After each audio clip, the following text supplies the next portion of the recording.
The sirens of the Aquila's mercy wailed through the ship's metal arteries like the cries of tortured spirits. Red emergency lights pulsed in the dark corridors, painting everything in shades of crimson and shadow. It was hard to tell if the sound came from the ship itself, or from the thousand voices clawing inside Lyrian Voss's skull. He sat on the cold floor of his containment cell, chains coiled around his wrists like serpents of iron. His head throbbed. His eyes twitched beneath lids too heavy from sleepless nights. He hadn't slept in 4 days, he couldn't. Every time he closed his eyes, the whispers returned. Every time he tried to dream, something else dreamed through him. The walls of his cell trembled as the ship entered the warp. That familiar nausea filled his lungs, the bitter taste of ozone clinging to his tongue. Warp transit. He'd been through it before many times, but this time felt different. Wrong. The warp was restless, alive, watching. Lyrian pressed his forehead to the cold steel and whispered, "Emperor, guide me. Keep the light near." But even as he spoke the words, a mocking echo crawled through his mind, mimicking his prayer with twisted affection. "Guide me into the dark." He clenched his teeth and tried to drown it out. The black ships had taught him discipline, the kind that carved obedience into his bones. They had burned the names of the heretics he'd seen die. They'd shown him what awaited unchained Psykers, but they hadn't prepared him for this, for the slow decay of his own sanity. He wasn't a monster. He'd been a child once, an orphan from the hives of Narthex Prime. He still remembered the choking air, the endless factories, and the voices that no one else could hear. At first he thought he was cursed. Then the Scholastica Psychana found him. They said he was blessed. Blessed, he almost laughed. The door to his cell hissed open. A tall figure in dark robes stepped through, his face half hidden by a rebreather mask. Inquisitor Merrick Darren, Ordo Hereticus. Lyrian knew that name too well. "Psyker Voss," the Inquisitor said, his tone clipped efficient. "You've been restless again. The astropaths report disturbances." Lyrian looked up, eyes bloodshot and hollow. "The warp is angry," he whispered. "Something is following us." Darren's gloved hands clasped behind his back. "Something always follows us. That's why we keep you alive." He paused. "You'll serve your purpose soon enough."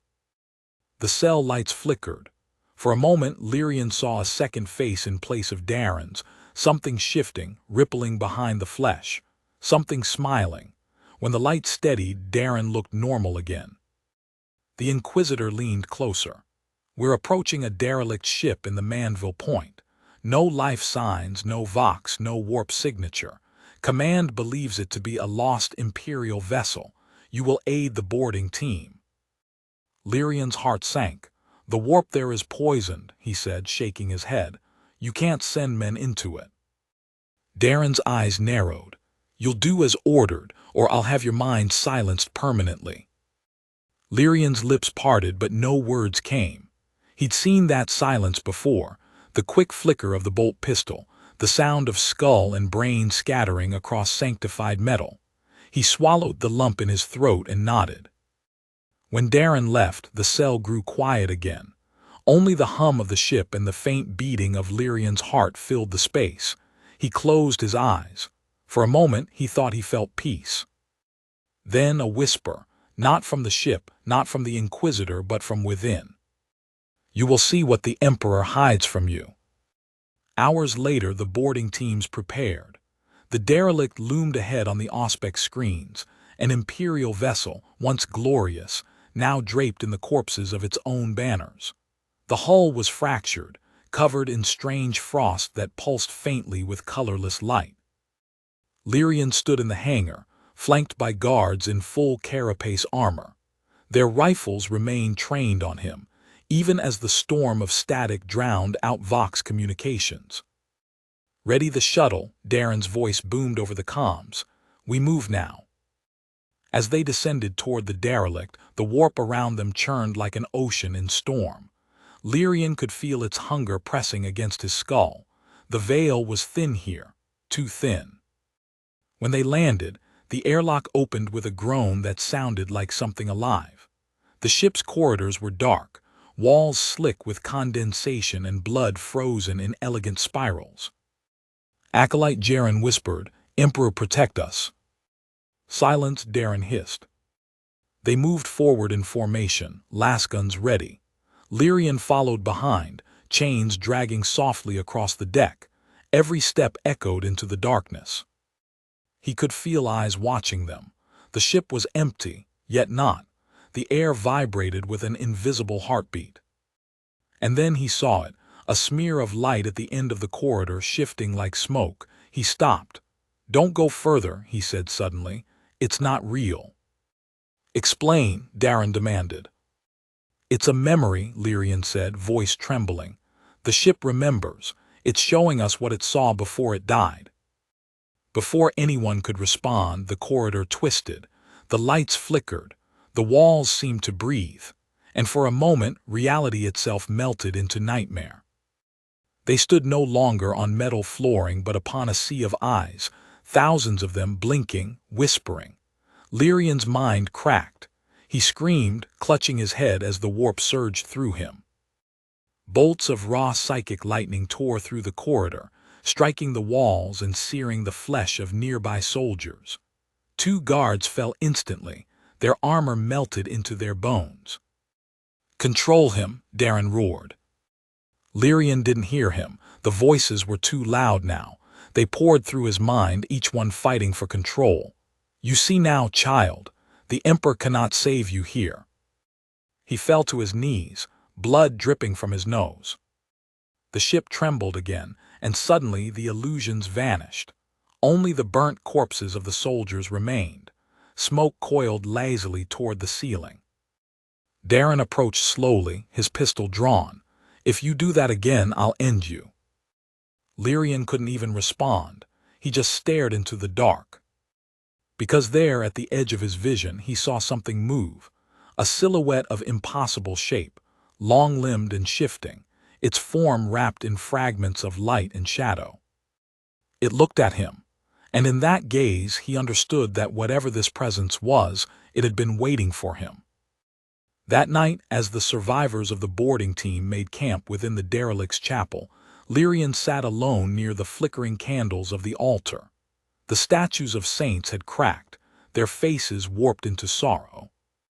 He stared at the centerpiece, a depiction of the Emperor, sword raised against the darkness.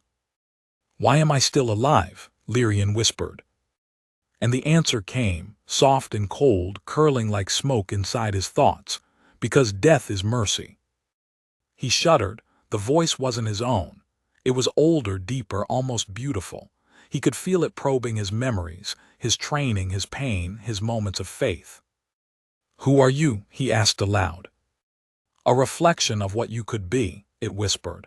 "You begged the Emperor for peace, but he gave you chains. I can give you freedom." He pressed his hands over his ears, shaking. "No, I serve the Emperor." The candles flickered. One by one they died until only a single flame remained. And in that final light, he saw the faint outline of a figure standing beside him, a shape made of stars and fire, wearing a smile that seemed almost kind. "Do you, Lyrian Voss, truly believe he still hears you?" He couldn't answer. Somewhere in the ship, the Inquisitor shouted orders. The metal groaned as power systems surged back to life, but Lyrian sat frozen, trembling as the last candle went out. Darkness, and then something touched his mind. For an instant he saw visions, worlds burning, demons screaming, men kneeling in chains. And at the center of it all, himself, eyes black, veins glowing, the warp flowing through him like a river of flame. He gasped and collapsed. When he woke, the chapel was empty, the others were gone, the ship was silent, and the voice was still there. "Now, child," it said, "the real journey begins." Lyrian's eyes filled with tears. For the first time in years, he prayed not for strength, but for death. The silence that followed was not the silence of peace.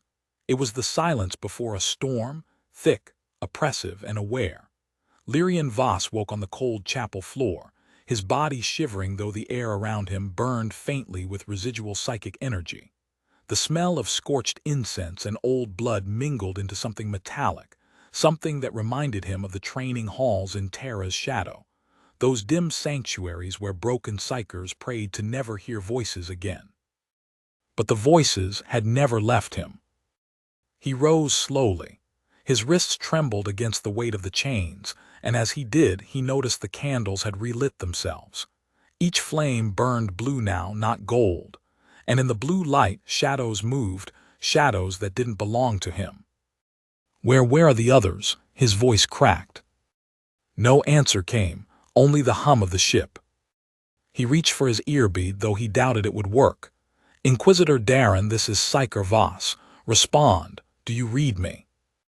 Static, then a voice, not Darren but something imitating it, slid through the comms.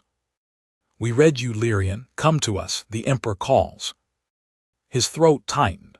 The words twisted midway through transmission, flickering between the mechanical rasp of Vox distortion and something altogether inhuman. It was enough to make him tear the earbead from his head and crush it beneath his boot. The derelict's chapel doors, once sealed by Darren's order, now hung open. Beyond them the corridor stretched into darkness. The ship had changed. The walls seemed longer, the corridors more curved, as if the vessel had been stretched by unseen hands. Lyrian whispered a prayer under his breath, fumbling to remember the litany of the shielded mind. He pressed the words through trembling lips, begging for the Emperor's light to cut through the veil. The voices laughed at him. "Light, there is no light here, child, only memory." He walked. Every few meters he found traces of the team, their gear scattered, lasguns discarded, helmets dented inward as though something had crushed them from the inside. In the command gallery he found blood, long trails of it, drag marks leading toward the main deck. He tried not to look, he failed. Something in him, a fragment of what the Scholastica Psychana had once called the third sight, kept pulling him forward. He saw flashes in the corners of his eyes, the ship as it had been before death. Crew members running through corridors, alarms blaring, warp flames bursting from bulkheads. A woman screaming as she turned to ash mid-step. It wasn't real, he told himself. The warp imprinted memories, that's what it did. It showed horrors long past. And yet every time one of those phantoms turned toward him, their eyes were real. He stumbled into the main bridge and froze. The command throne sat empty. The walls, once covered in banners and sigils of the Imperium, now pulsed faintly like veins. And above the throne, scrawled into the metal in blood too fresh to be decades old, were the words, "They never died." Lyrian's pulse quickened. His breathing hitched. He looked around, trying to find any trace of Darren or the others. There were footprints, at least 6 pairs, leading into the observation deck. He followed. The deck was shattered. Great windows opened to the void, sealed only by flickering energy barriers that buzzed faintly. Beyond, the warp shimmered like a living sea. And in that impossible ocean of light and shadow, something watched him back. It was vast, too large to comprehend, its form flickering in and out of existence, first as a great eye, then a spire of feathers, then a hand made of thought and memory. Every time it changed, Lyrian's mind screamed in silent agony. He fell to his knees, clutching his head. "Stop it, please." The voice returned, soft, familiar, coaxing. "You called to the Emperor for years, Lyrian Voss. Did he ever answer?" He gasped for air. "You're not real. You are in my realm now, Psyker. You breathe my thoughts. You see my dreams." He tried to pray again. He couldn't remember the words. And then, just as he thought his sanity might break completely, another sound pierced the haze, a human voice. "Voss, Emperor's mercy, you're alive." Lyrian turned sharply. 2 figures emerged from the shadows of the ruined deck, Inquisitor Darren and Acolyte Jaren. Both looked battered, bloodied, but alive. Relief flooded him for a moment. "Inquisitor," Lyrian cried, stumbling toward them. The ship, it's not dead, it's alive. Darren held up a hand. Steady yourself, Psyker. We've seen it too. The ship is infested with warp residue. The gellar field must have ruptured during its last voyage. Jaren's eyes darted around nervously. Sir, the walls, they whisper. I know, Darren said quietly. That's why we're leaving. We've secured an emergency shuttle, but we can't start it without purging the machine spirits in the engine room. You'll do it, Voss. Lyrian hesitated. Me. You're the only one who can interface with the psychic contamination, Darren said. The Mechanicus rights won't work here. Whatever's taken hold of this ship, it feeds on prayer. Those words stung. Lyrian nodded reluctantly. Then I'll try. The journey to the engine deck took them through the lower sanctum, a maze of pipes and humming reactors. The deeper they went, the warmer the air grew until sweat rolled down their faces. Every sound echoed too long, as though time itself stretched between footsteps. At one point, they passed through a hall lined with statues of saints, or they had been statues once. Now their eyes bled molten wax, their hands twisted upward as if reaching for salvation that would never come. Lyrian stopped at one. The saint's face was cracked open, revealing nothing inside, just hollow darkness. He whispered, I remember her, Saint Mirabelle. She was carved in my training hall. Jaren looked at him, nervous. How could you know that? She's whispering to me. Darren snapped, ignore it, keep moving. They pressed forward. The corridors seemed endless now, the metal breathing softly like a sleeping creature. Occasionally, the lights would dim, and when they did, they saw shapes moving in the dark, things that didn't cast shadows, things that seemed to blink in and out of existence. At last they reached the engine sanctum. The doors opened with a hiss, revealing a massive, cathedral-like chamber dominated by the warp core, a pulsating mass of twisted steel and light. It was wrong. Machinery shouldn't move like flesh. Lyrian stepped forward. It's alive, he whispered. Purge it, Darren ordered. Do whatever you must, just end this. Lyrian closed his eyes. He felt the psychic residue immediately, thick and oily, pressing against his mind. It wasn't just corruption, it was intent. This wasn't a mindless warp echo. It was a consciousness. And it knew his name. Lyrian Voss, you've come home. He gasped, falling to his knees. Images flooded his mind, memories that weren't his own. The ship's final hours, the captain begging for mercy, the astropath tearing out her eyes as the warp consumed her, the last message sent before silence. It's inside us. He screamed as the vision burned through his mind. When he opened his eyes again, the engine room was gone, or rather, it had changed.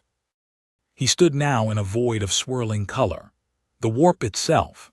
Around him floated fragments of the ship, broken bulkheads, flickering lights, corpses suspended in weightless drift. And at the center, the figure he had glimpsed before. It took form slowly, feathers, eyes shifting hues. Its voice echoed like a choir of thousands. You were born from my breath, little Psyker. The Emperor cages you, but I would set you free. All you need to do is open the door. Lyrian shook his head violently. Whoa, you're not real. And yet here we are. He could feel the temptation clawing at his mind. To let go, to surrender. The pain would stop, the whispers would cease. He fell forward, clutching the sigil around his neck, a crude aquila carved by his own hand years ago. Emperor, I beg you, make it stop. For a heartbeat the warp trembled, the light flickered, and then from deep within himself a surge of pure, golden light burst outward. The presence recoiled. Screaming, Lyrian forced the vision back, clawing his way to reality. He woke again in the engine room, gasping, the warp core shrieking as if alive. He had done it. The corruption was receding, if only slightly. Darren stood over him. It worked, you stabilized it. Lyrian was barely conscious. How long was I gone? Minutes, Darren said. But the ship's shifting again, we need to leave, now.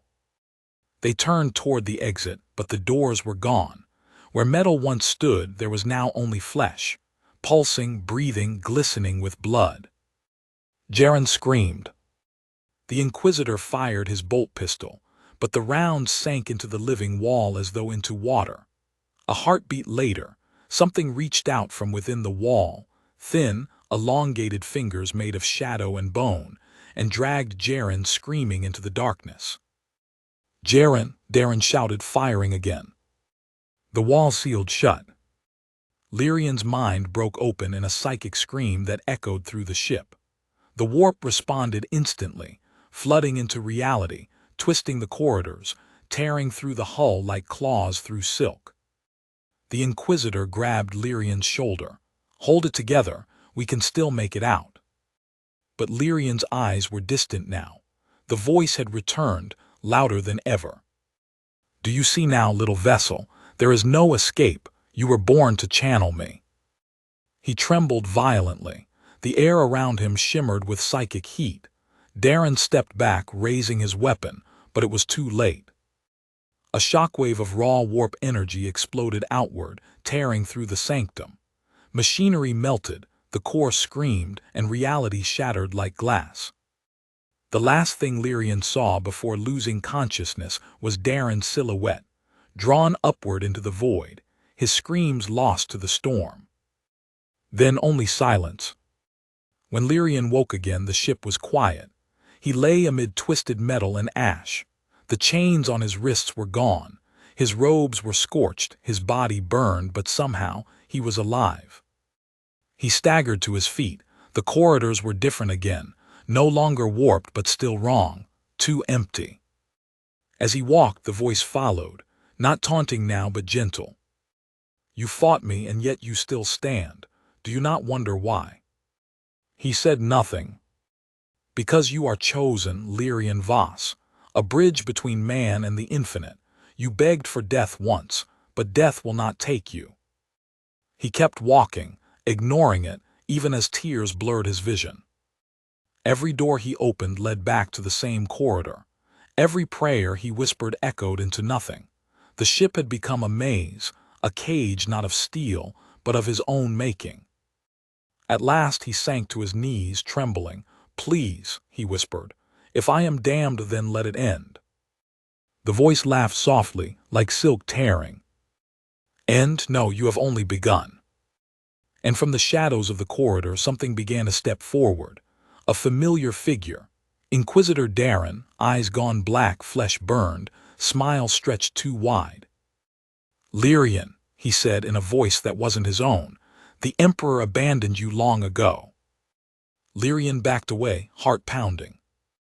The thing that wore Darren's face took another step forward, light flickering around it like broken glass. "Now," the voice said through Darren's mouth, "you will see what you truly are." And the walls began to melt. The air tasted of ash and copper. It carried a scent of something half-remembered, the sterile tang of sanctified oil, mixed with the rot of corpses long denied the Emperor's peace. Every breath Lyrian took seemed to scrape his lungs raw. He stumbled backward as the walls of the ship wept molten rivulets of iron. The thing that wore Inquisitor Darren's shape smiled inhumanly. It took a step forward, its skin peeling away like wet parchment, revealing lines of light that moved beneath like veins of living warp energy. "Stop," Lyrian whispered. His voice was small in the vastness of the corridor.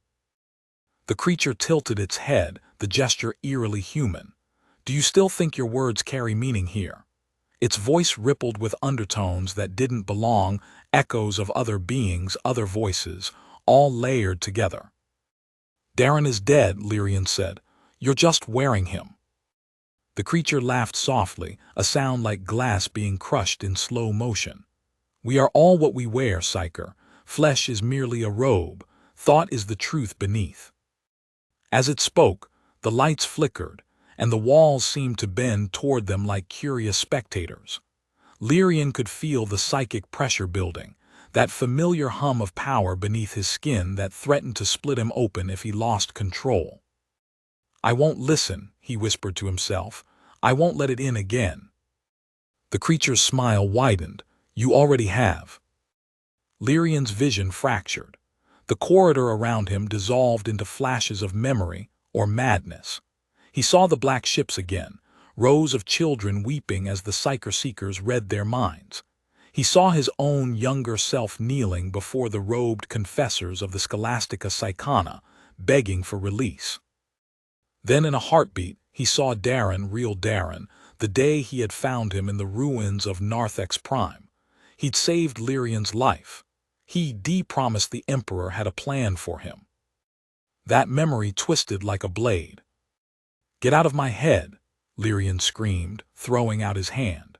A surge of psychic energy tore through the corridor, slamming into the creature. The blast scorched the walls and shattered the lights overhead, plunging them into darkness lit only by Lyrian's own faint psychic glow. When the smoke cleared, the creature was gone. For a moment there was only silence, thick, humming, alive. Then came the whispering, not from the corridor but from everywhere. The ship itself was speaking now, thousands of voices at once, murmuring fragments of prayers, screams, and words in languages no human tongue could form. "He sees you. The Emperor's gaze cannot pierce this veil. You were born from us." Lyrian pressed his palms to his ears, but the whispers didn't fade. They were inside him now, rising and falling like a tide. He ran. The corridors bent as he moved, reshaping themselves with every few steps. What should have been straight passageways became spirals, doors opened into endless voids, and lights blinked out in sequence like dying stars. He passed what looked like hundreds of bodies, crew members from the derelict, but all frozen mid-scream, their faces warped by time and the warp alike. Somewhere deep within, a voice was counting. 3,000 souls, each one a whisper, each one a piece of you. He turned into a side chamber to catch his breath. The room was vast, lined with rusting machinery and cogitator banks that blinked dimly in the dark. At its center stood a large viewing orb, cracked but still functional. He wiped dust from its surface. The orb flickered, showing fractured data logs. The ship's name flashed across the top, SCS Invicta Verum, the same ship Darren had called a derelict. Then came the date, M38, which meant this vessel had been lost for centuries. "Centuries," Lyrian whispered. "How can it still be here?" A new log began to play, its image faint but clear enough. The ship's captain appeared, a grim man in Imperial Navy uniform, his face pale, eyes sunken from exhaustion.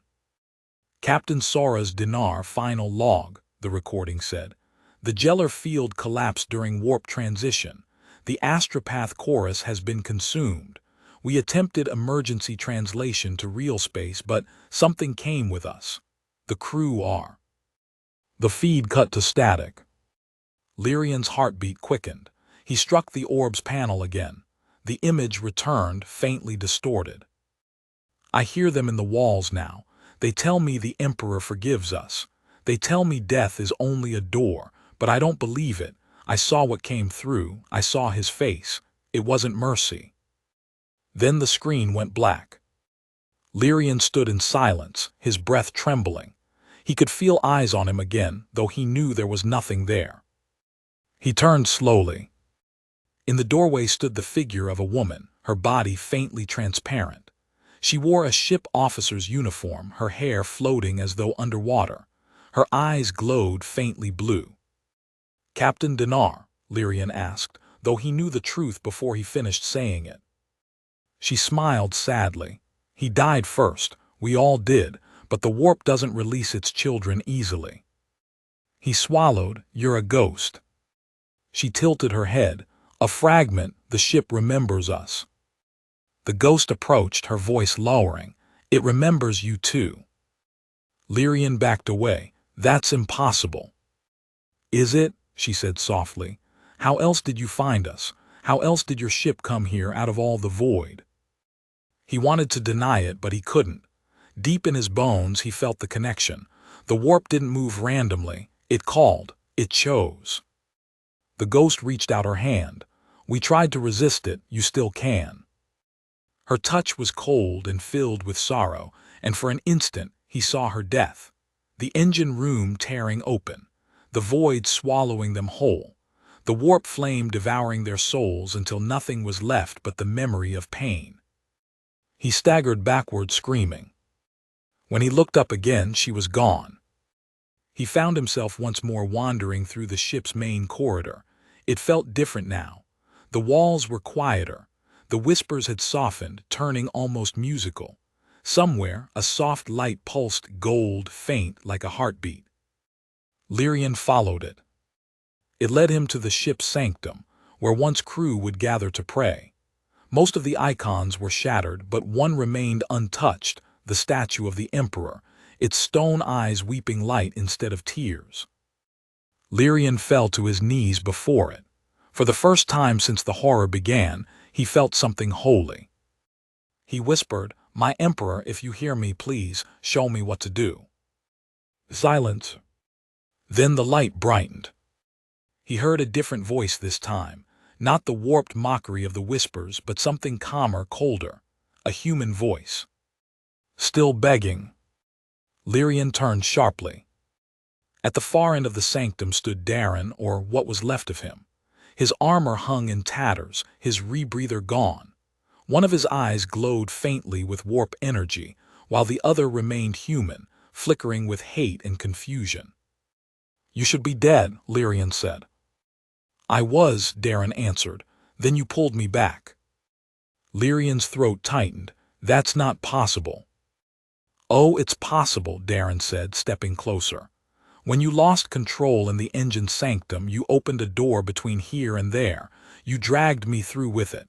He grinned humorlessly. "Congratulations. You saved my body but not my soul." Lyrian shook his head.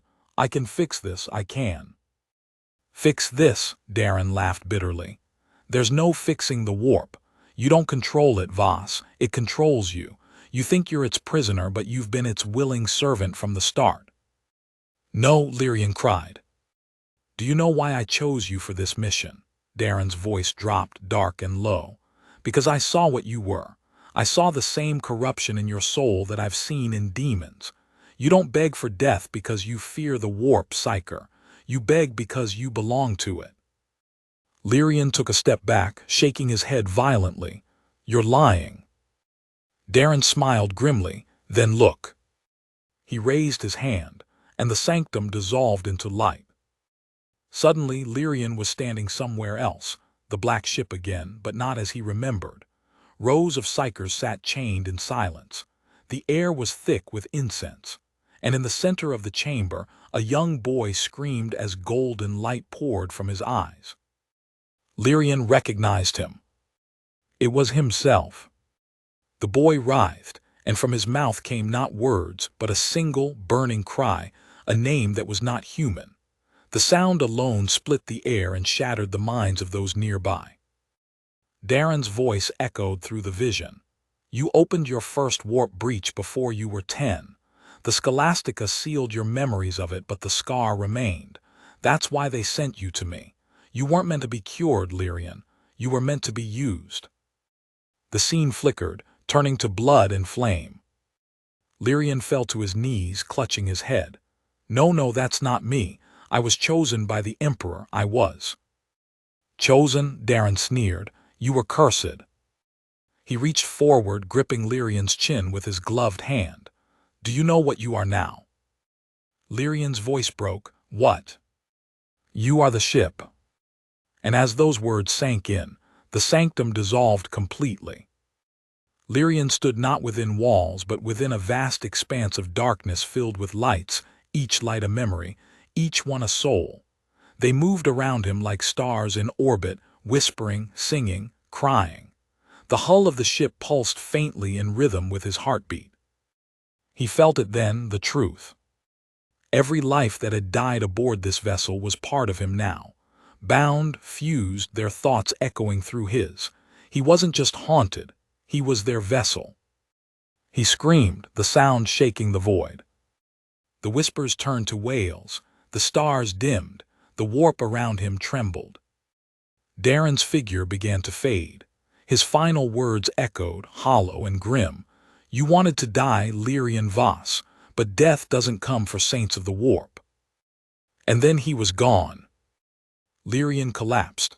The light around him flickered like a dying candle. For the first time, he understood what the voice had meant. Death would have been mercy. When he awoke again, he was lying in a corridor that no longer moved. The whispers were silent. The air was still. The ship's heartbeat, his heartbeat, had calmed. But somewhere deep within, he could still hear them. The souls, the memories, the endless chorus of voices that would never fade. He stood staring down the corridor. Ahead, a door stood open, spilling golden light into the dark. He took a breath. Maybe, he whispered, mercy is still possible. He stepped through.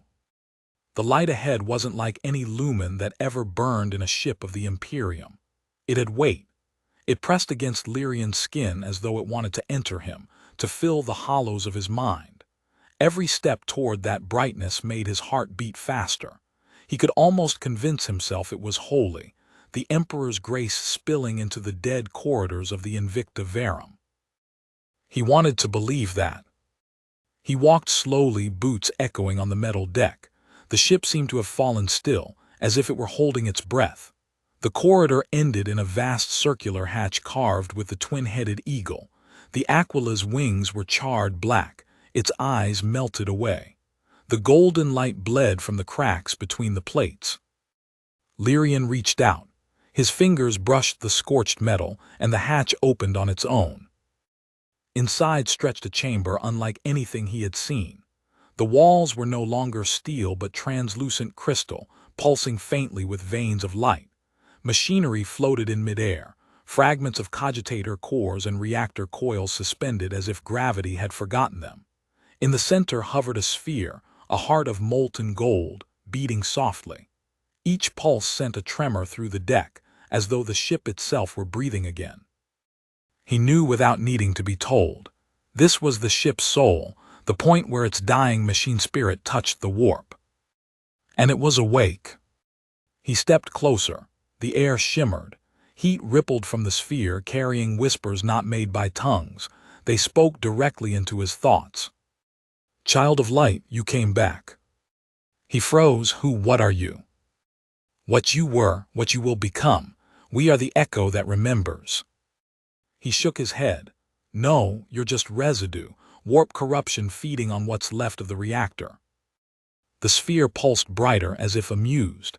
If we are corruption, then you are our breath. The voices multiplied, 1,000 memories pouring through him at once. The dying captain's last prayer, the screams of the crew as the Gellar field tore apart, the moments when they begged for the Emperor's mercy and received only silence. He could feel their terror, their despair, the instant their souls had been pulled into the storm. He stumbled backward, clutching his head. Stop it, I can't. The light dimmed, leaving only one voice. It was softer, closer. It sounded almost human. Lyrian, look at me. He turned, and there she was again, the ghost of the officer, the woman from before. But now she was clearer, almost solid, her uniform shining faintly as if woven from light itself. You shouldn't be here, he whispered. She smiled gently. Neither should you. He wanted to move, to run, but his body wouldn't obey. Why show yourself again? Because you still think you can choose, she said. Because you still think there's a door between the Emperor's light and the warp's shadow. Her form flickered as she stepped closer. There never was, you carry both inside you.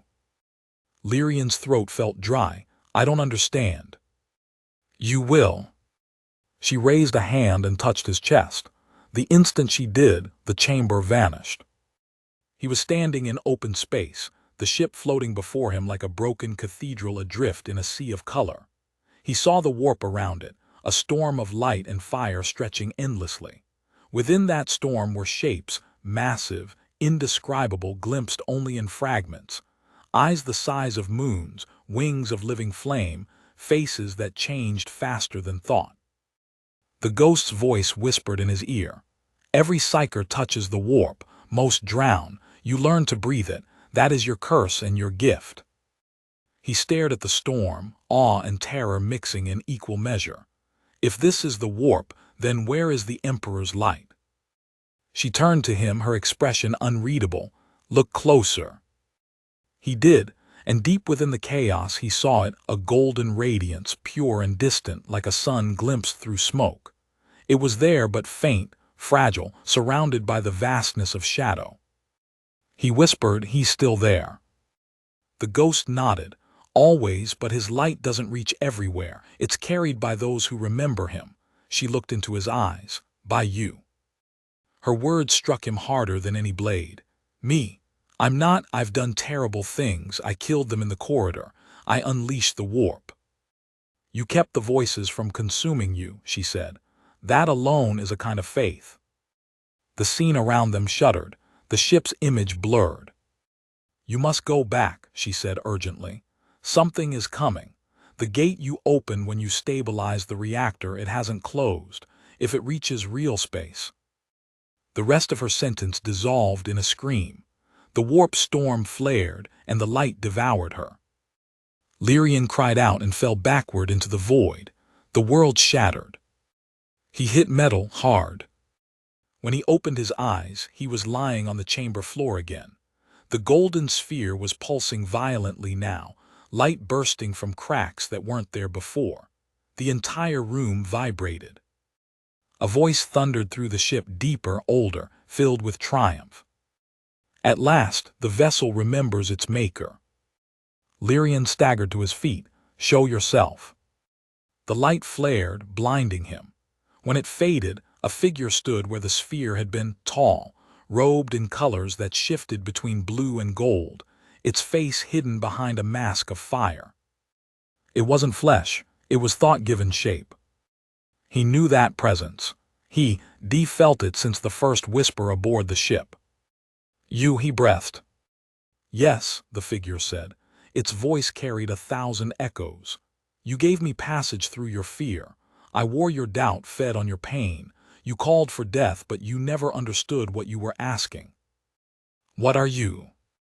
The fragment of what lies beyond your faith, the question the Emperor never answered."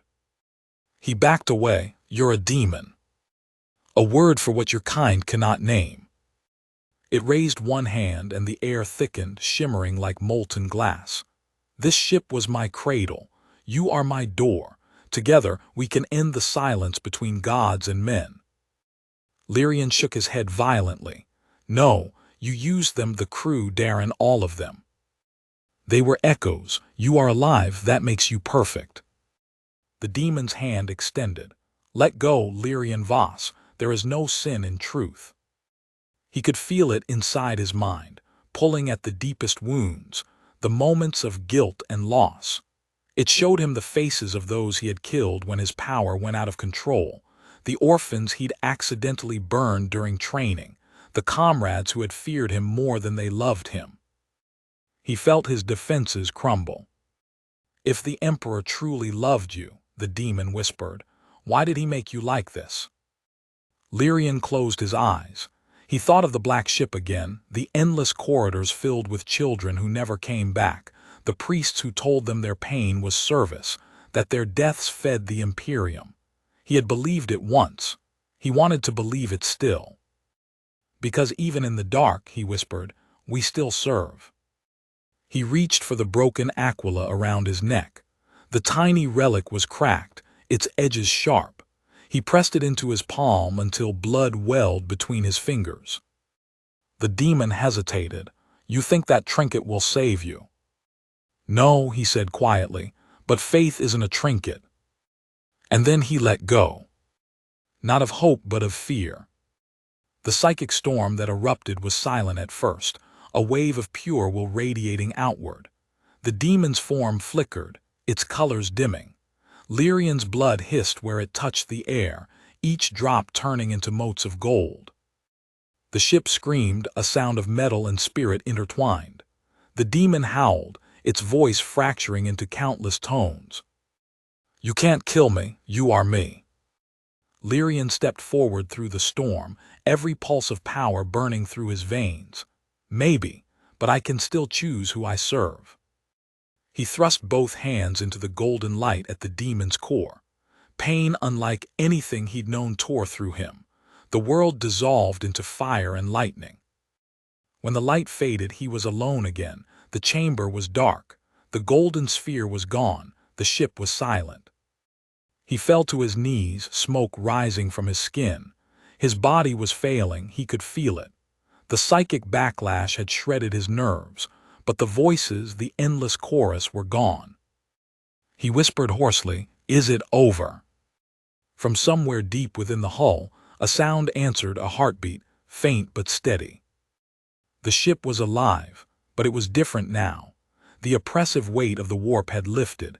In its place was something quieter, something almost peaceful. Lyrian forced himself to stand. His reflection shimmered faintly in a shard of glass. For an instant, he saw golden light flickering in his eyes.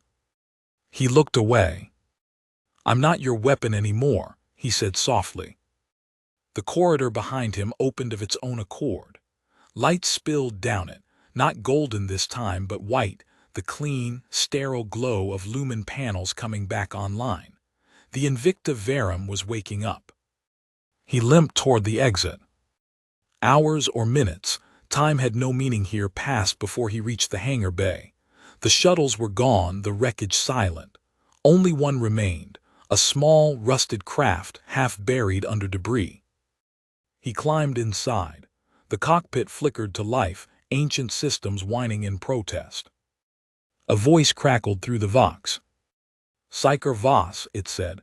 "This is the Aquila's mercy. We're detecting energy readings from your position. Respond." He froze. That was impossible. The Aquila's mercy had been torn apart days ago. "Who is this?" he demanded. Static, then laughter, soft, distant, familiar. "You can't leave what you are." The vox went dead. He sat in silence, hands shaking.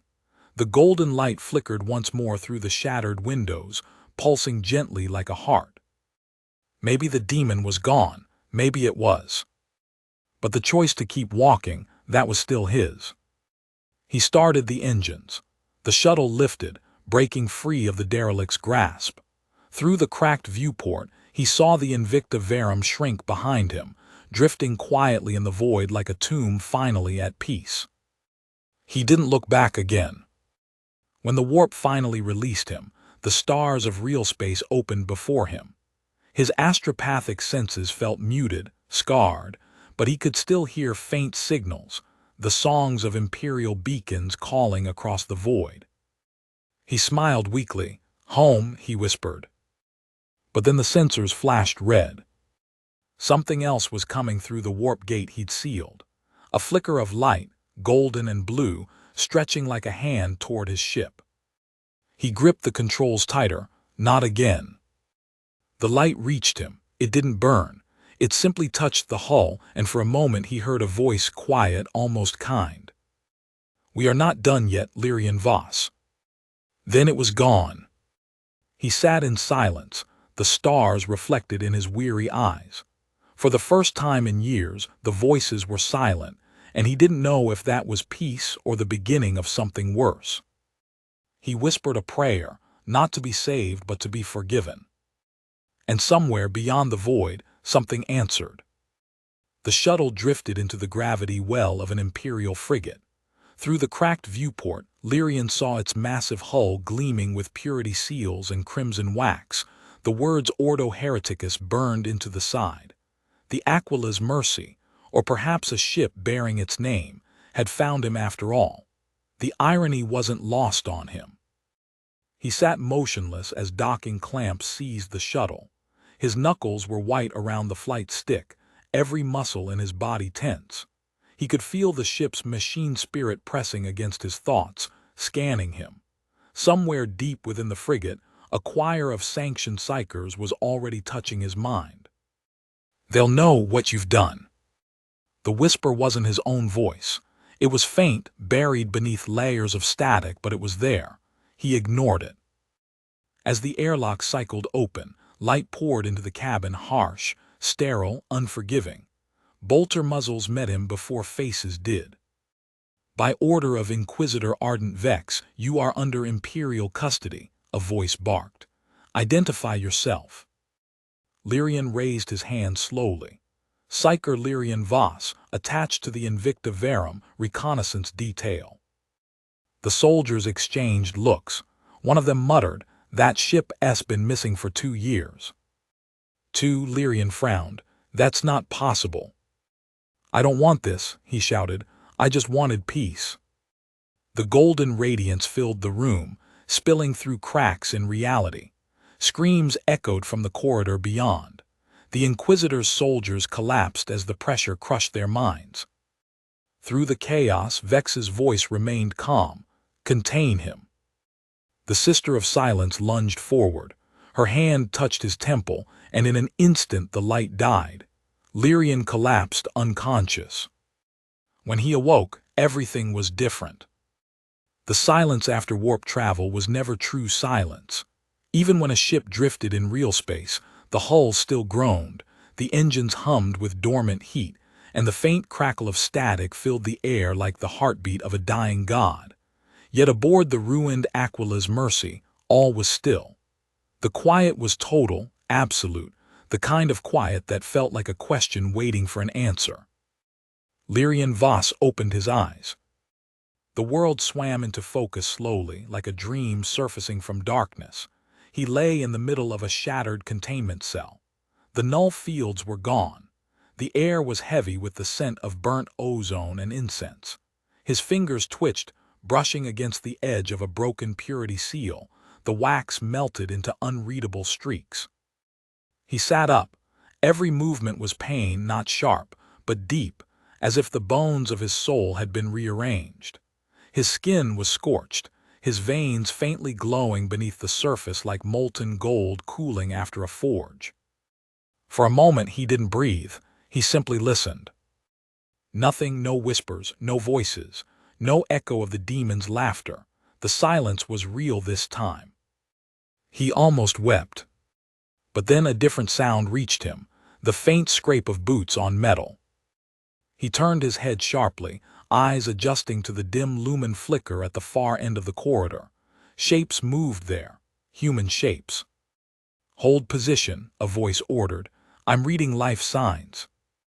Lyrian stood unsteadily, his hands raised. "Don't shoot," he croaked. "I'm—" The beam of a lumen flared in his face. "By the throne," one of the figures murmured. "It's him." The squad approached cautiously, 5 Imperial Navy crewmen, armor scorched from re-entry. Their leader, a young lieutenant with half her face wrapped in medici gauze, stared at him in disbelief. "You were supposed to be dead," she said. "Maybe I am," Lyrian murmured. They exchanged uneasy glances. "We came from the Gloria Vitae. We picked up a distress beacon from this ship. It shouldn't have been here at all. It came out of the warp right on top of us." Lyrian blinked. "How long?" 6 months since the Invicta Verum disappeared." 6, he laughed weakly. "For me, it felt like centuries." The lieutenant hesitated. "Sir, we need to get you to Medici. You're injured." He nodded, though part of him already knew wounds like his weren't the kind medicine could touch. The rescue team led him through the ravaged halls. Bodies lined the corridors, not mangled, not torn apart, just still, as if they had fallen asleep mid-step. Some bore faint smiles. Others clutched rosaries or fragments of the inquisitorial seal. None looked afraid. "What happened here?" one of the crew whispered. Lyrian didn't answer. He remembered the light, the way it had devoured everything, the way the angel, his reflection, had burned alongside him. Whatever that moment had been, it had rewritten the ship's reality. In the chapel, the golden aquila above the altar had melted into a perfect sphere. It pulsed faintly with inner light, neither warp nor holy, but something in between. The lieutenant made the sign of the aquila. "Emperor, protect us." Lyrian approached it slowly. "He did," he said softly. The others looked at him with unease, but none stopped him. He placed a trembling hand on the molten sphere. It was warm, not burning, comforting. He whispered, "I thought I'd lost you." A faint hum answered, not words but feeling, peace. For the first time since his childhood, he didn't feel the warp pressing against his thoughts. He felt present. Alive. They brought him aboard the Gloria Vidi. The Medici officers scanned him, finding no trace of corruption, no sign of warp infection, only scars that refused to fade and a faint golden resonance around his nervous system. They kept him under observation anyway. No one spoke to him except through prayer or formality. News traveled quickly. Within days, the ecclesiarchy demanded custody. The Ordo Malleus wanted him for dissection.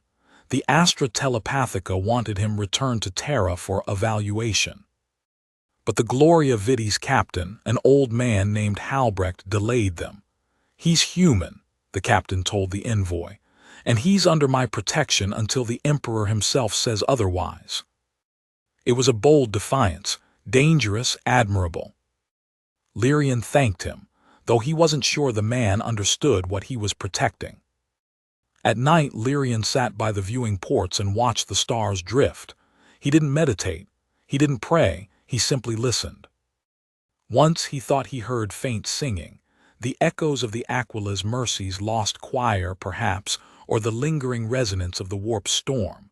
The melody wasn't beautiful, but it wasn't terrifying either. It was human. That frightened him more than any demon ever could. 3 weeks later, the Inquisition came. They didn't arrive with fire or chains this time. They sent one man. Inquisitor Ardent Vex. He stepped into Lyrian's chamber alone, the crimson robes immaculate, the lenses of his augmetic eyes reflecting starlight. "I see death didn't take you after all," Vex said evenly. Lyrian looked up from his seat. "No, not for lack of trying." The Inquisitor regarded him for a long moment. "You understand why I'm here?" "To kill me," Lyrian said. Vex shook his head. "No, that would be mercy. I'm here for the truth." Lyrian leaned back. "You saw it once. You nearly died for it." "I saw what I was meant to see," Vex replied. "Now I need to know what you became." Lyrian hesitated. How could he explain something that existed beyond words? The golden light, the fusion of faith and madness, the voice that had not been the Emperor yet had not been false either. So he said the only thing that felt true: "I became free." Vex's tone sharpened. "No one is free, not even the Emperor." "Then maybe that's the problem." The silence that followed was unbearable. Finally, the Inquisitor asked quietly, "What was it? The light that consumed the ship?"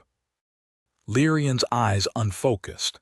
"It wasn't a demon. It wasn't holy. It was everything we leave behind when we pray and no one listens. The remnants of belief, the shape of our longing." Vex's jaw tightened. "You're describing blasphemy." "I'm describing truth." "You dare claim something beyond the Emperor?" Lyrian smiled faintly. "No, I claim something beside him." For a moment, Vex looked almost uncertain. "And where does that leave you?" "Between," Lyrian said simply. "Not in the warp, not in the light, somewhere in the silence that holds both." Vex's expression was unreadable. "Then you understand why you can never leave here." "I was never planning to." The Inquisitor turned to go, but paused at the door. "If what you say is true, then what does the Emperor mean to you now?" Lyrian looked past him toward the stars. "He means hope, not perfection, just the idea that we can still choose the light even when we're drowning in the dark." Vex said nothing more. He left without a sound. Days turned into months. Lyrian remained aboard the Gloria Vidi, a living enigma. Sometimes the crew came to him quietly, asking for blessings, confessions, or simply peace. They called him the Silent Psyker, or the Golden Ghost. He never preached, he never promised salvation, he only listened. Some nights, when the ship passed through the edge of the warp, he felt the faintest pull, a heartbeat in the void. The same golden pulse that had once threatened to consume him now lingered like a distant star, watching, waiting. He didn't fear it anymore. He knew what it was, not corruption, not divinity reflection. The warp wasn't the enemy. It was a mirror showing humanity what it truly believed. And belief, he realized, was the most dangerous power of all. One cycle, Captain Halbrecht found him standing in the observation dome, gazing into the void. "You never sleep," the captain said. "Sleep feels too much like falling," Lyrian replied with a faint smile. Halbrecht studied him. "The Inquisition wants you back. They won't stop." "I know. What will you do?" Lyrian looked at the stars, billions of points of light, each a candle flickering against eternity. "I'll keep walking," he said softly, "as long as there's light left to follow." The captain nodded. "You think the Emperor still watches?" "Yes," Lyrian said, "but not from a throne, from us." Later, when the Gloria Vitae reached the edge of the Segmentum Solar, it encountered a fleet of refugee vessels drifting without power. Warp storms had destroyed their home system, leaving thousands stranded. The crew scrambled to assist, but there weren't enough supplies, enough air, enough prayer. Lyrian watched the panic unfold. And then, without orders, without fear, he walked to the core sanctum, placed his hand on the reactor's heart and closed his eyes. A golden glow spread through the ship, soft and steady. Every dying lumen flared back to life. Vox relays reignited. Energy surged across the fleet, stabilizing each crippled vessel. The tech priests fell to their knees, whispering liturgies. The captain shouted orders to relay the signal. The fleet lived. And when they turned to thank him, Lyrian was gone. They found his robes folded neatly beside the sanctum door. His aquila pendant rested atop them, glowing faintly before cooling to ash. No trace of his body remained. The adepts recorded the event as a cyreactive discharge anomaly. The ecclesiarchy called it a miracle. The Inquisition called it convenient. But among the refugees, those who had seen the light firsthand, a new whisper began to spread. They said that sometimes, when the void was quiet, a golden shimmer appeared along the hull of passing ships. A figure could be seen walking through it, a man with calm eyes and a gentle voice, his hand outstretched toward the darkness. And if you listened closely, you could hear him say, "You are not forgotten." Centuries later, in the catacombs beneath Terra, an inquisitor named Ardent Vex stood before a sealed archive marked VOSS Incident, restricted. His hair was gray now, his hands steady only because of augmetics. He broke the seal and read the final report one last time. Subject Lyrian Voss declared sanctified anomaly, no confirmed death, warp contamination, none, divine classification, undetermined. He stared at those words for a long moment, then closed the file gently. "Maybe you were right," he murmured. "Maybe truth and faith were never enemies." He left the chamber, and the file was sealed again for another 100 years. Far beyond Terra, in a forgotten sector of the void, a small pilgrim vessel drifted through the dark. Its astropath sat in silent meditation, listening to the hum of the stars. Then, without warning, a soft voice filled her thoughts, neither command nor prayer, just a whisper of peace. "Fear not, even the lost can shine." She opened her eyes, tears streaming down her face. Through the viewport, a faint golden shimmer moved across the stars, fading slowly into the horizon. And in that light, for one eternal instant, the galaxy felt less empty. Not redeemed, not saved, but remembered.